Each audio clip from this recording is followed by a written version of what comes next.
2025-ci ildə Azərbaycan iqtisadiyyatı əvvəlki illərdə formalaşmış müsbət inkişaf tendensiyasını qoruyub saxlamış, makroiqtisadi sabitlik və dayanıqlı artım baxımından mühüm nəticələr əldə etmişdir. Xüsusilə diqqət çəkən əsas məqamlardan biri iqtisadi artımın əsasən qeyri-neft-qaz sektoru hesabına təmin olunmasıdır. Bu fakt onu göstərir ki, artıq qeyri-neft-qaz sektoru tədricən Azərbaycan iqtisadiyyatının aparıcı və əsas drayverinə çevrilməkdədir. Belə ki, ötən il ərzində iqtisadiyyatın neft-qaz sektorunda yaradılan əlavə dəyər 1,6% azaldığı halda, qeyri-neft-qaz sektorunda əlavə dəyər 2,7% artmışdır. Bu göstəricilər iqtisadiyyatın strukturunda baş verən keyfiyyət dəyişikliklərinin açıq göstəricisidir və ölkənin enerji resurslarından asılılığının mərhələli şəkildə azaldığını təsdiqləyir. Bu fikirləri Milli Məclisin növbəti plenar iclasında çıxışı zamanı deputat Vüqar Bayramov səsləndirmişdir. Deputat çıxışında qeyd etmişdir ki, xüsusilə sənaye sahəsində qeyri-neft-qaz sektorunun artım tempi daha yüksək olmuşdur. Ötən il sənayenin qeyri-neft-qaz sektorunda 5,5% artım qeydə alınmışdır ki, bu da emal sənayesi, kənd təsərrüfatı məhsullarının emalı, yüngül sənaye və digər sahələrdə istehsalın genişləndirilməsinin nəticəsidir.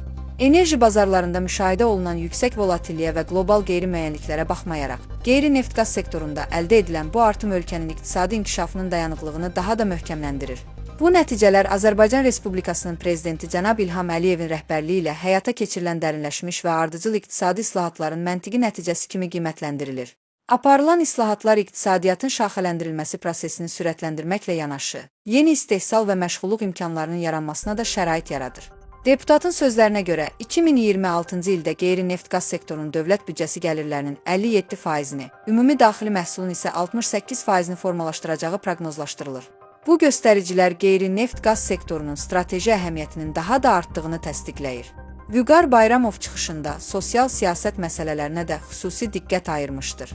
Bildirilmişdir ki, yalnız ötən il reallaşdırılan 5-ci sosial paket 3 milyondan çox vətəndaşı əhatə etməklə ölkədə sosial təminat sisteminin daha da güclənməsinə xidmət etmişdir. 2025-ci il üzrə sosial artımlar üçün illik əsasda əlavə olaraq 1,4 milyard manat vəsait ayrılmışdır.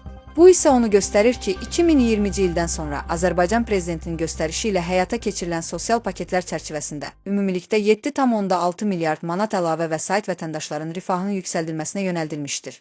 Bu vəsaitlər pensiya, əmək haqqı, sosial müavinət və təqaüdlərin artırılması hesabına əhalinin sosial müdafiəsinin gücləndirilməsinə imkan vermişdir.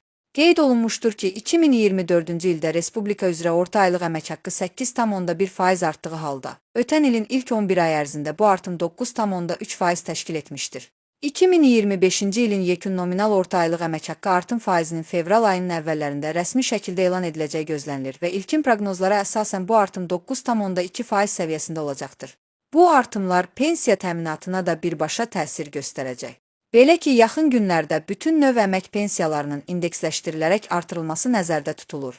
9,2% səviyyəsində gözlənilən pensiya artımı 1.100.000-dən çox vətəndaşı əhatə edəcək və yanvar ayından hesablanacaqdır.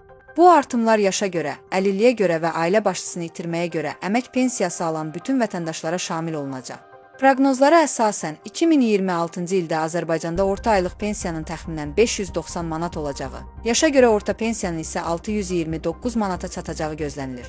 Bu göstəricilər 2025-ci illə müqayisədə 7,9%-dən çox artım deməkdir və əhalinin sosial rifahının yüksəlməsinə mühüm töhfə verəcəkdir. Bundan əlavə, 2026-cı ilin dövlət büdcəsindən sosial istiqamətə 17,1 milyard manat vəsaitin ayrılması nəzərdə tutulur. Bu fakt göstərir ki, qarşıdakı dövrdə də sosial müdafiənin gücləndirilməsi dövlət siyasətinin əsas prioritetlərindən biri olaraq qalacaqdır.